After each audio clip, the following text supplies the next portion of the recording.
Jesus நம்ம ரத்தத்தால் எங்களை கழுவும் ஆண்டவரே, தூய்மையாக்கும் விடுதலை தாரும் இயேசுவே. நன்றி. ஹalleluya, praise the Lord. ஆண்டவர் ரத்தத்தில் நமக்கு விடுதலை உண்டு. இயேசுவே நன்றி. ஹalleluya, praise the Lord, praise Jesus. Thank you Jesus. சும ரத்தத்தால் எங்களை கழுவும் ஆண்டவரே, தூய்மையாக்கும் விடுதலை தாரும். அனைத்து விதமான கட்டுகள் உடைக்கப்படுத்தும் ஆண்டவரே. Bind and cast every unclean spirit from the mighty name of Jesus. சமாதானத்தின் ஆவி ஊடுருவி சொல்லட்டும் ஆண்டவரே. இயேசுவே நன்றி. ஹalleluya, praise the Lord. Cut every bondage. Bind and cast every unclean spirit. Receive the peace of Christ in the name of Jesus we pray. இயேசுவே நன்றி. ஹalleluya. இன்னைக்கு திருப்பாடல் 17வது அதிகாரத்தில் இருக்கின்றோம். முக்கியமா தாவீது சொல்ற ஒரு விஷயம் இருக்கு. நம்ம வாழ்க்கையை சீர்தூக்கி பார்க்கணும். கடவுளுக்கு ஏற்றபடியாக இருக்கின்றதா?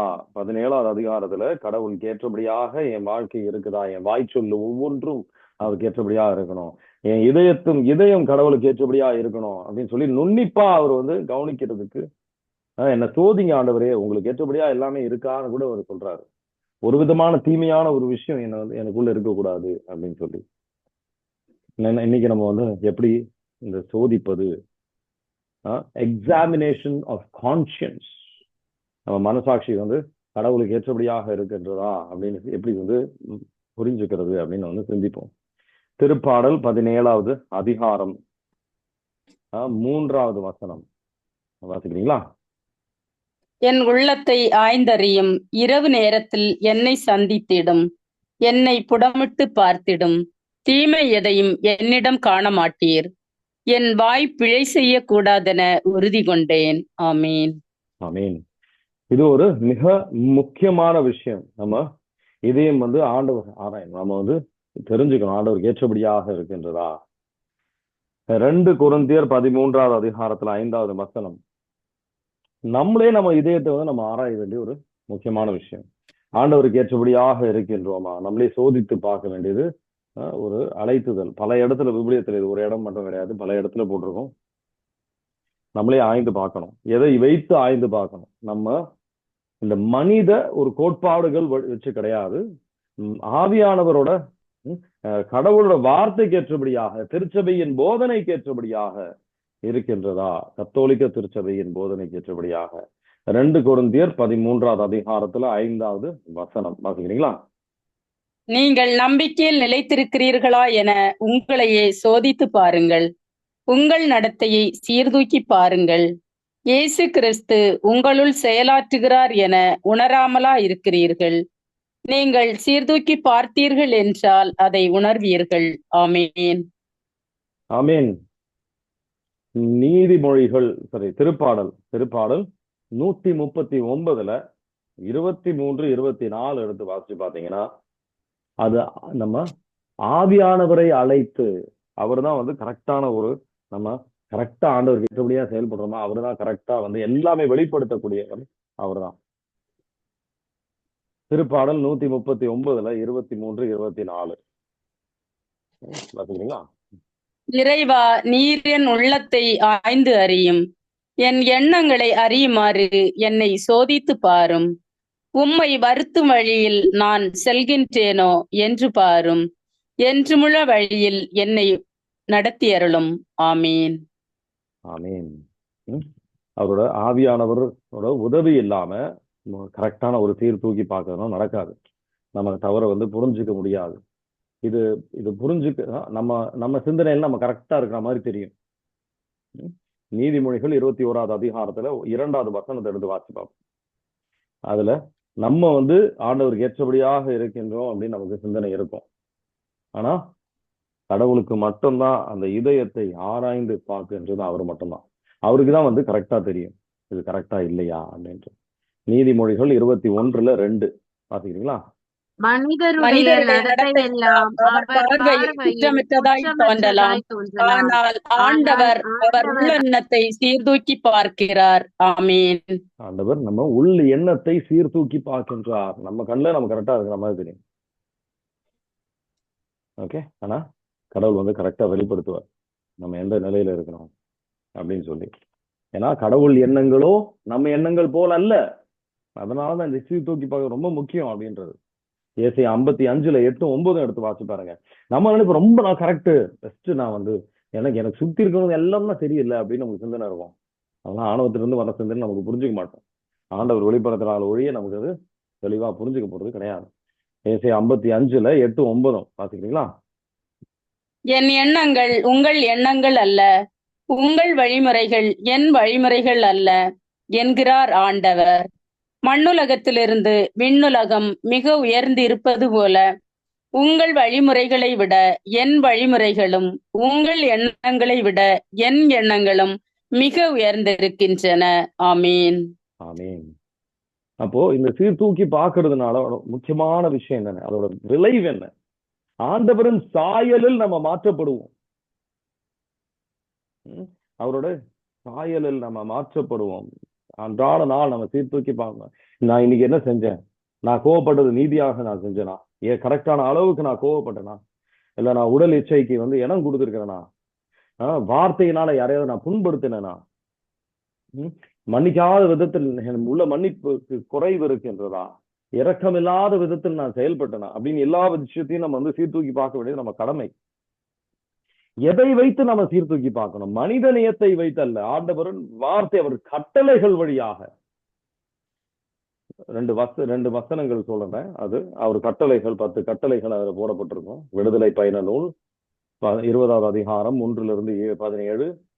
அதுல வந்து 10 கட்டளைகள் இருக்கும். அந்த கட்டளைக்கு ஏற்றபடியாக நம்ம வாழ்க்கையை வாழ்ந்து கொண்டிருக்கின்றோமா அப்படின்னு சீர்தூக்கி பார்க்க வேண்டியது நம்ம கடமை. சரிங்களா? இதை வந்து இன்னைக்கு நம்ம இன்னும் ஆழமா வந்து நம்ம சிந்திப்போம். முதல் கட்டளை, ஏதாவது வேற சிலை வழிபாடுக்கு ஒரு முக்கியத்துவத்தை நம்ம வந்து கொடுத்திருக்கிறோமா பார்க்க வேண்டியது. இல்ல இந்த ஆராதனை நம்ம கடவுளுக்கு மட்டும்தான் நம்ம செலுத்துகின்றோமா? சில நேரத்துல இந்த வார பலன் பார்க்கறது, இனி என்ன நடக்க போகுது அப்படின்னு சொல்லி குறிப்பாப்பது, இல்ல வேற மூட நம்பிக்கைகள் வழியாக நம்ம கடவுளை விட்டு விலகி செல்கின்றோமா? முதல் கட்டளை கடவுளுக்கு இதெல்லாம் வந்து கடவுளுக்கு நேரா எதிரான ஒரு செயல், கடவுளுக்கு அருவருப்பான ஒரு செயல்கள்ல வருகின்ற ஒரு விஷயம். மற்ற கடவுள்களை இயேசு ஆண்டவருக்கு நம்ம ஒப்பாக சிந்திக்கின்றோமா? ஒப்பாக நம்ம சிந்திக்கின்றோமா? அதே நேரத்துல எதுக்கு நம்ம முதல் இடம் நம்ம வாழ்க்கையில முக்கியத்துவத்தை நம்ம கொடுத்திருக்கின்றோம்? சில இடங்களுக்காக, இல்ல சில அதிகாரத்திற்காக, சில நிலைக்கா, ஒரு என்ன சொல்லுவாங்கன்னா ஒரு இடத்துக்காக, இல்ல ஆண்டவரின் வழிகை விட மனித வழிகளுக்கு நம்ம முக்கியத்துவம் பேர் எடுக்கிறதுக்கு, மனித கண்ணிலையில பேர் எடுப்பதற்காக ஹீரோ வர்ஷிப். சில பேர் வந்து நபர்கள், எனக்கு ரஜினிகாந்த் தான் வந்து கடவுள் மாதிரி அப்படின்னு, இல்ல இவர் வந்து கடவுள் மாதிரி, அவருக்கு அதான் ரொம்ப முக்கியம். விஜயகாந்த் இல்ல வேற ஏதாவது இருக்கும், இல்ல தெண்டுல்கரா இருக்கலாம். இல்ல சில பேர் வந்து வீட்டுல இருக்கிற கணவனுக்கே வந்து ஒரு அவரு தான் ரொம்ப கடவுளை விட அதிகமா முக்கியத்துவம் அவங்களுக்கு கொடுப்பாங்க. ஆண்டவரின் ஜெப நேரமா இருக்கும், ஆனா கணவர் கூப்பிட்டாங்கன்னா யாருக்குன்னா அவங்களுக்கு வந்து ஃபர்ஸ்ட் முதல் இடம் அவங்களுக்கு தான். கடவுளுக்கு தான் முக்கியத்துவம் கொடுக்கணும்.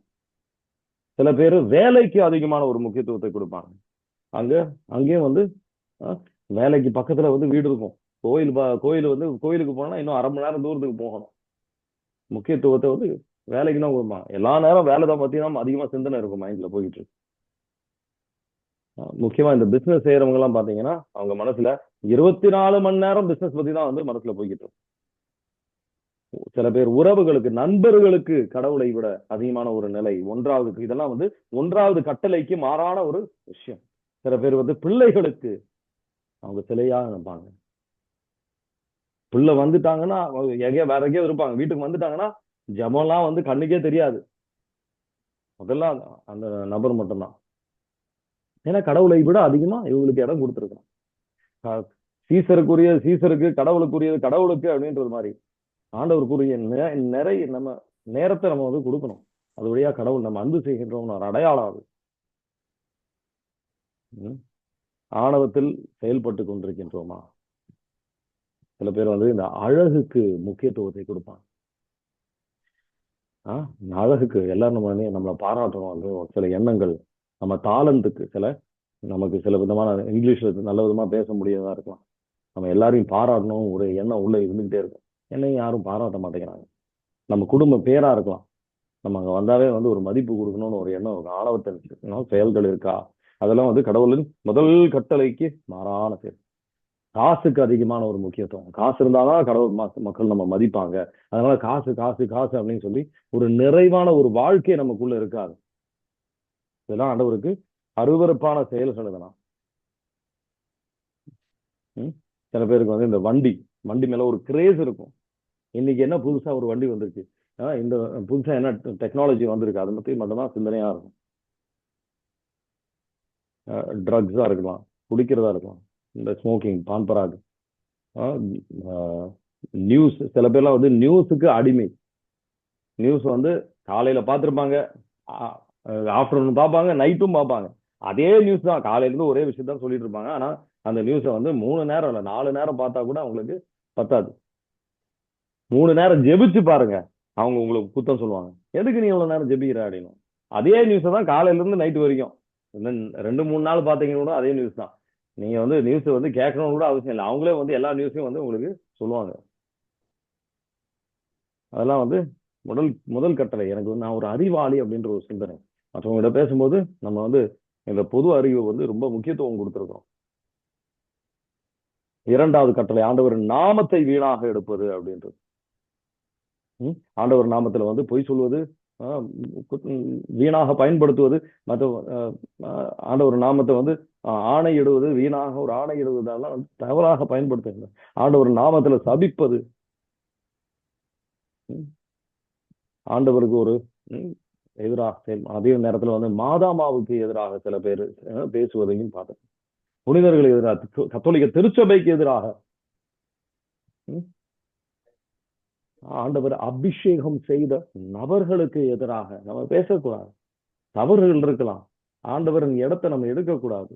திருப்பாடல் 105 அதிகாரத்தில் 15வது வசனத்தை எடுத்து வாசிப்பாருங்க. அவங்கள பத்தி தகாத சிந்தனைகள், தவறான சிந்தனைகள் வாசிக்கிறீங்களா? திருப்பாடல் 105:15. நான் அருள்பொழிவு செய்தாரை தொடாதீர், என் இறைவாக்கினருக்கு தீங்கிழைக்காதீர் என்றார் அவர். ஆமீன். ஆமீன். நமக்கு தெரியாத அதோட முக்கியத்துவம். கடவுள் கண்ணில அது எவ்வளவு அவர் எவ்வளவு மதிப்பு கொடுக்குறான்னு நமக்கு தெரியாது. அதனால நம்ம ரொம்ப மிகவும் அதிகமா கவனமாக இருக்கணும். மூன்றாவது கட்டளை எடுத்து பார்த்தீங்கன்னா, ஆண்டவரின் தினத்திற்கு, ஆண்டவர் நாள், சண்டே, சாபத்து தினம், அதுக்கு ஒரு முக்கியத்துவத்தை கொடுக்கணும்.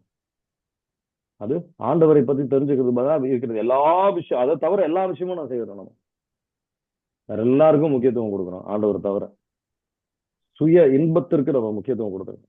அருள் சாதனங்களுக்கு நம்ம முக்கியத்துவம் கொடுப்பது கிடையாது. அதெல்லாம் வந்து 3வது கட்டளைக்கு எதிராக. தசகமாகவும் கொடுக்கணும்னா அது வந்து இந்த மாசம் கொஞ்சம் போதும் 1000 ரூபாய், எல்லாம் ஒரு கடமைக்குன்னு, ஆண்டவர் மேல ஒரு அன்புன்னு நம்ம செயல்படலை. நம்ம தனித்துவ ஜபத்துக்கு வந்து முதல்ல 1 மணி நேரம் இருக்கும், அதுக்கப்புறம் 1/2 மணி நேரம், அதுக்கப்புறம் 10 நிமிஷம், அதுக்கப்புறம் 5 நிமிஷம். ரோசரி சொல்றோம் அப்படின்னா நம்ம சொல்லிக்கிட்டே இருப்போம், மனசுல வேற ஏதோ சிந்தனைகள்லாம் போய்கிட்டு இருக்கும். ரொம்ப ஃபாஸ்டா சொல்லுவோம், அது நமக்கே புரியாது நம்ம என்ன சொல்றோம் அப்படின்ட்டு. குடும்ப ஜபம் இருக்கா அப்படின்னு சொன்னா நம்ம வந்து இன்னைக்கு ஒரு நாள் இருக்கும், நாளைக்கு இருக்காது. அந்த இதெல்லாம் வந்து ஒரு 3வது கட்டளைக்கு மாறான. 4வது கட்டளை, பேரண்ட்ஸ், அப்பா அம்மாவுக்கு கொடுக்க வேண்டிய ஒரு மரியாதையை நம்ம கொடுப்பது கிடையாது. அவங்களுக்கு எதிராக கோபம், அவங்களுக்கு எதிராக பேச்சு, மற்றவர்களுக்கு கிட்ட அவங்க போய் அவங்கள பத்தி கம்ப்ளைண்ட் பண்றது, அவங்களோட தேவைகளை பார்ப்பது கிடையாது, அவங்களுக்கு ஒரு முக்கியத்துவத்தை கொடுப்பது கிடையாது, அவங்களுக்கு மேல ஒரு வெறுப்பு இருப்பதனால. இதெல்லாம் நம்ம கணவர் மனைவியா இருக்கலாம், அவங்களுக்கு கொடுக்க வேண்டிய உரிய மரியாதையை கொடுப்பது கிடையாது. குழந்தைகளுக்கு அவங்க கொடுக்க வேண்டிய ஒரு சில நேரத்தில் தேவையை நம்ம பார்க்காம இருக்கும்போது இந்த 4வது கட்டளையில தான் அந்த தவறுகள் எல்லாம் வருகின்றது. இந்த 4வது கட்டளை. 5வது கட்டளை, கொலை செய்யாதே, அபார்ஷன் செய்வது, ஒரு கொலை. சில பேர் வந்து தற்கொலை முயற்சியில இருக்கலாம், தற்கொலை செய்யலான்ற ஒரு எண்ணத்துல இருக்கும்போது அவங்களுக்கு ஒரு நீங்க செய்யக்கூடாது, கடவுளுக்கு எதிரான ஒரு செயல்னு சொல்றதுக்கு பதிலா அது செய்யுங்க.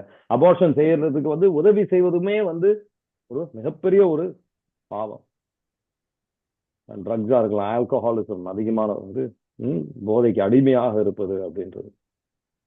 நம்ம நம்ம சரீரத்தை நம்ம பார்த்துக்க வேண்டியது நம்ம கடமைதான். சரியான ஒரு தூக்கம் இல்லாத வந்து ஆண்டவர் வந்து ஒன்றும் செய்யலாம் சொல்லல. நமக்கு சரீரத்துக்கு உரிய ஒரு இது கொடுக்கணும்.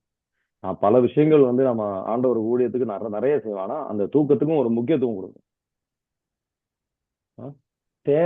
தேவைக்கு மிகுதியாகவோ அது குறைவாகவோ ஆண்டவர் கொடுத்த விஷயத்தை நம்ம வந்து பராமரிக்க வேண்டியது நம்மளோட ஒரு கடமை. ஆண்டவரின் ஆலயமாக இருக்கின்ற சரீரத்தை பராமரிக்க வேண்டியது நம்ம ஒரு கடமை. இந்த 5வது கட்டளையில் இந்த மற்றவர்களை பற்றி தகாத விஷயத்துல பேசுவது, உண்மையாக கூட இருக்கலாம், குற்றத்தை பேசுவது, சமாதானத்தை, குடும்பத்தில் ஒரு சமாதானத்தை கெடுப்பது, மற்றவர்களை பற்றி முணுமுணுப்பது, இதெல்லாம் வந்து ஆண்டவருக்கு அருவருப்பான செயல், பிடிக்காத ஒரு விஷயங்கள். அவங்கள பத்தி உங்களுக்கு தெரியுமா, எனக்கு தெரியும் அப்படின்னு சொல்லி குற்றத்தை சாட்டுவது. 6வது கட்டளைக்கு மாறான பாவங்கள் என்னென்ன? விபச்சாரம். அது கல்யாணத்துக்கு முன்னாடியா இருக்கலாம், அருள் சாதனத்திற்கு வெளியில இருக்கின்ற பாவங்கள். அசுத்த சிந்தனைக்கு நம்ம இடம் கொடுக்கும் போது, தன்னடக்கம் இல்லாத செயல்படும் போது, போனோகிராஃபி, ஹோமோசெக்சுவல், ஆணோடும் பெண்ணோடையும் இருக்கின்ற எல்லாம் இந்த தவறான வார்த்தைகள் போன்ல அனுப்புவது, தவறான இந்த மியூசிக், சில தவறான மியூசிக் பயன்படுத்துவது, சுய இன்பம், மாஸ்டர்பேஷன், இப்பெல்லாம் வந்து இதெல்லாம் வந்து ஒரு சாதாரணமா போச்சு. இதெல்லாம் வந்து சைக்காலஜில இந்த உலக சார்ந்த விஷயத்திலாம் பாத்தீங்கன்னா அதெல்லாம் வந்து இயல்பான ஒரு விஷயம் பிரதர். அதெல்லாம் வந்து பெரிய தவறு மாதிரியே தெரியாத விதத்திற்கு சாத்தா நம்ம கண்ணடைத்து இருக்கின்றான். 7வது கட்டளை திருடாதே. 7ம் 10ம் நீங்க ஒன்றிப்புல நீங்க பாத்தீங்கன்னா திருடாதே. ஆமா, நீ கொஞ்ச நாள் முன்னாடி இந்த இது கொடுக்காத, என்ன நம்ம வந்து பிரைப், கைக்கூலியை கொடுப்பதும் வாங்குவதும் 7வது கட்டளை 10வது கட்டளையில வர. சில பேர் வந்து இடத்தை திருடுவது, அந்த இடத்துக்கு வந்து உனதான் வந்து கொடுத்துருப்பாங்க, பக்கத்துல இருக்கிறாரு சகோதரியா இருப்பாங்க, அவங்க கிட்ட இருந்தா அதிகமா நம்ம திருடுவோம். அதிகமான இடம் எடுத்துவது, அதுக்கு தகுந்த ஒரு இது முதல்ல அது கேட்கறதும் கிடையாது, தகுந்த ஒரு இதுவும் கிடைக்கணும் கொடுக்கறதும் கிடையாது. சில நேரத்துல அவங்க சில பேர் அதிகாரத்தை அபகரிப்பது. சில பேருக்கு வந்து ஒரு பேரு புகழ் வேணும் அப்படின்னு சொல்லி அவங்க அந்த அளவுக்குலாம் இல்லை, நான் தான் பெருசு அப்படின்ட்டு காட்டிக்கிறது. ரிவெஞ்ச், ஒரு ஒரு பழி வாங்குகின்றது, எக்ஸாம்ல காப்பி அடிப்பது, இதெல்லாம் வந்து 7வது கட்டளையும் 10வது கட்டளைக்கு அடியில வர விஷயம். 8வது கட்டளை பொய் சொல்வது, மற்றவங்களை வந்து அவங்க வந்து அவமானப்படுத்துவது, எல்லாம் வந்து அதுல வரும். சரிங்களா? நம்ம இதெல்லாம் வந்து இந்த 10 கட்டளைகளை நம்ம வைத்து நம்ம வாழ்க்கையை சீர்தூக்கி பார்க்க வேண்டியது நம்ம மிக முக்கியமான ஒரு விஷயம். அதே நேரத்துல வந்து கேபிட்டல் சின்ஸ் சொல்லுவாங்க. இந்த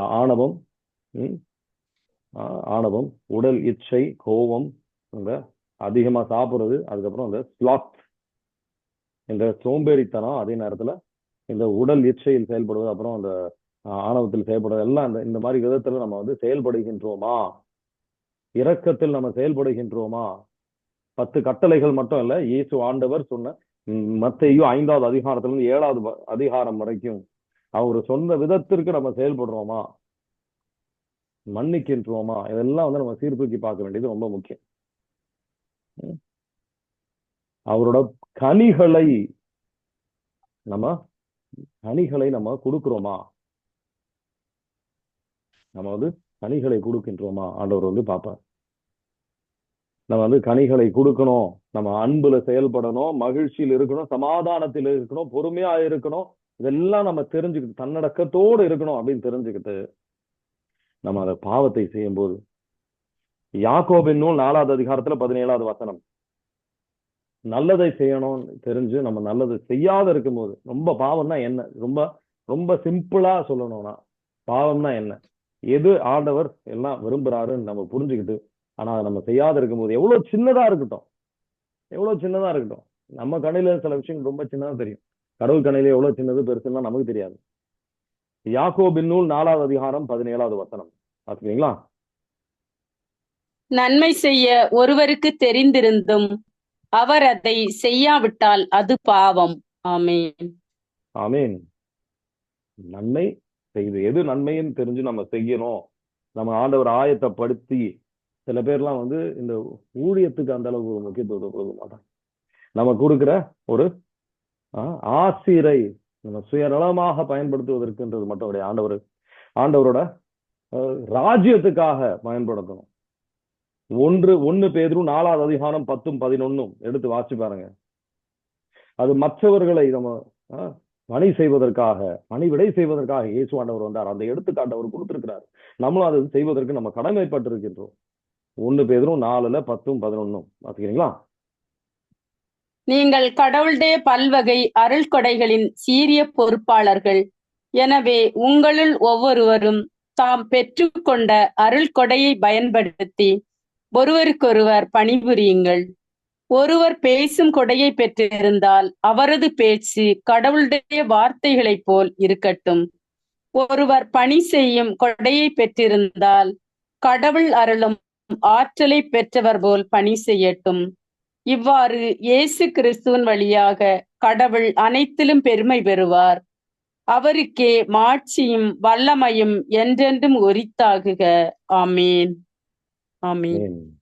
எல்லா நாளும் நம்ம இதை சீர்தூக்கி பார்க்கணும். இதெல்லாம் எல்லா விஷயங்களும் வைத்து, ஆண்டவரே ஏதாவது ஒரு விஷயத்த நான் வந்து அவங்க உங்களுக்கு ஏற்றபடியாக செயல்படாம இருக்கின்றேனா, அப்ப நம்ம ஆண்டவரை விட்டு விலகி செல்லவே மாட்டோம். ஆண்டவர் நம்ம இன்னும் அவர் நெருங்கி போவோம். நம்ம இன்னும் நெருங்கி போவோம். எல்லா நாளும் இதை சீர்தூக்கி பார்க்க வேண்டியது நம்ம எவ்வளவு சின்ன ஒரு பாவமா இருக்கலாம். நம்ம ஆண்டவரின் கிருபையில் எல்லா சூழ்நிலையும் நம்ம இருப்போம். ஆண்டவர் இரக்கத்தை புரிந்து நம்ம அது செயல்படணும். நம்ம ஓகே.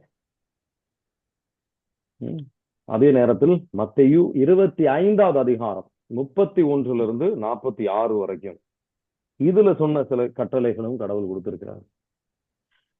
பசியா இருக்கின்றவர்கள் நம்ம உதவி செய்தோமா, தாகமாக இருக்கின்றவர்கள் நம்ம உதவி செய்தோமா, துணி இல்லாத நம்ம வந்து உதவி செய்தோமா, இந்த பாவப்பட்ட மக்களுக்கு நம்ம உதவி செய்தோமா, இந்த சிறைச்சாலையில இருக்கின்றவங்க நம்ம இது எல்லாமே வந்து நம்மளால செய்ய முடியும்னு அவசியம் கிடையாது.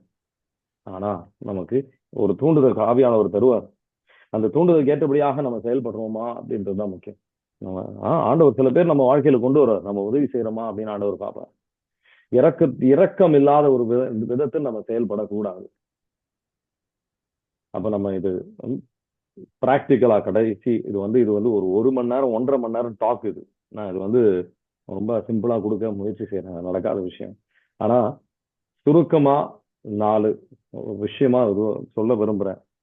சுருக்கமா சொல்லணும் என்னென்ன செய்யணும், பிராக்டிக்கலா என்னென்ன படிகள் செய்யணும் பிரதர் அப்படின்னு கேட்டீங்கன்னா, முதல்ல உங்க வாழ்க்கை இன்னைக்கு நடந்த விஷயங்கள்ன்றதுல கொஞ்ச நாள் நடந்த விஷயங்களை சீர்தூக்கி பாருங்க.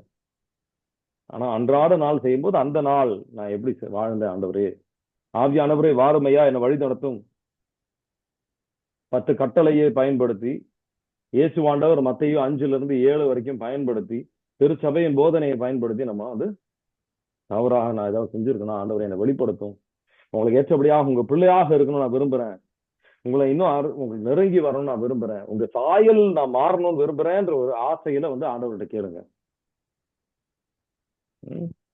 ஆண்டவரின் பிரசன்னத்தை நம்ம இன்னும் தெளிவாக, சில பேர் கேட்பான் ஆண்டவர் சத்தத்தை நம்ம எப்படி கேட்கறது, இது வழியாக நம்ம எவ்வளவுக்கு வந்து ஆண்டவருக்கு ஏற்றபடியாக நம்ம வாழ்ந்துகிட்டு இருக்கிறோமோ ஆண்டவரின் சத்தத்தை கேட்பது ரொம்ப தெளிவாக இருக்கும் நமக்கு. முதல் நம்ம சீர்தூக்கி பார்க்கணும். 10 ஆண்டவர் கட்டளைகளை பயன்படுத்தி நம்ம வந்து திருச்சபையின் போதனை பயன்படுத்தி நம்ம செயல்படணும். 3வது, அந்த பாவத்திற்காக நம்ம செய்த பாவத்திற்காக நம்ம வருந்தணும். அந்த அளவுக்கு நம்ம வருந்துவது கிடையாது. வருந்த முடியலன்னா ஆண்டவர் உதவியை கேளுங்க, ஆண்டவர் வருந்துவதற்கான கிருபையை தருவார். த கிஃப்ட் ஆஃப் டியர்ஸ் அப்படின்னு சொல்லுவாங்க. சில பேர் வந்து எதுக்காக அழுகுறாங்கன்னே தெரியும், ஆனால் அழுக வரும். ஆவியானவர் நமக்காக உள்ள இருந்து அவர் அழுகின்றார். லூக்கா நற்செய்தி 7வது அதிகாரம் 36 50 வசனம், அந்த ஆவியான பெண்மணி இயேசு ஆண்டவரின் காலடியில் இருந்து அவங்க அழுகுறாங்க. அவங்க பல பாவங்கள் செய்திருந்தாங்க, ஆனா வாசிக்க தேவையில்ல. ஆனா அவங்க மன்னிக்கப்படுகின்றார்கள். வாசிக்க தேவையில்ல.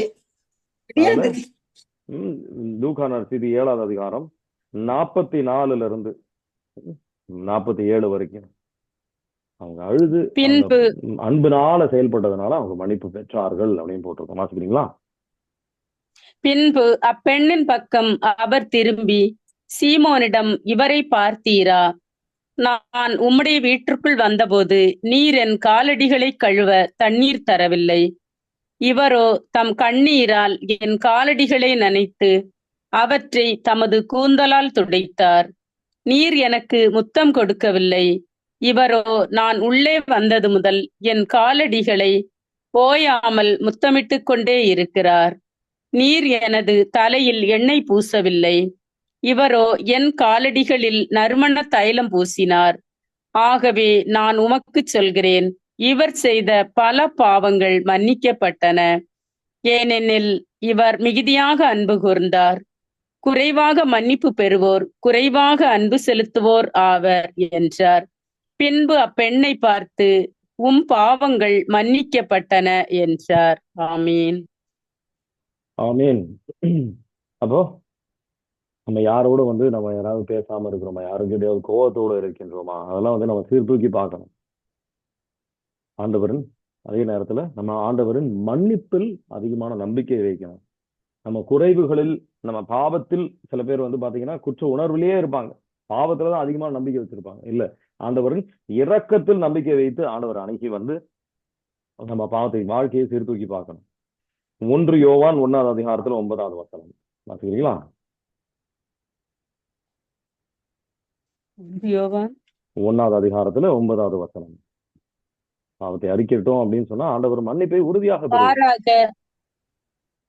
மாறாக நம் பாவங்களை நாம் ஒப்புக்கொள்வோம் என்றால் கடவுள் நம் பாவங்களை மன்னித்து குற்றம் அனைத்திலிருந்தும் நம்மை தூய்மைப்படுத்துவார். ஏனெனில் அவர் நம்பிக்கைக்குரியவர், நேர்மையுள்ளவர். ஆமீன். ஆமீன். பாவத்தை நம்ம வந்து ஆண்டவர்கிட்ட நேரடியா சொன்னா பத்தாது, நம்ம அதுக்கப்புறம் ஆண்டவர்கிட்ட நம்ம ஒரு குருத்துவர்கிட்ட நம்ம போய் பாவத்தை அறிக்கை இட வேண்டியது நம்ம கடமை. அட்லீஸ்ட் மாசத்துக்கு 2 வாரம் ஆச்சுன்னா உடனே போயிருக்கணும் நம்ம. அதான் நல்லது. யாக்கோபில் உள்ள 5வது அதிகாரத்துல ஆண்டவர் அதுல தெளிவாக அதுல வெளிப்படுத்துகின்றார். நம்ம வந்து ஒருத்தர்கிட்ட நம்ம பாவத்தை அறிக்கையிடணும்.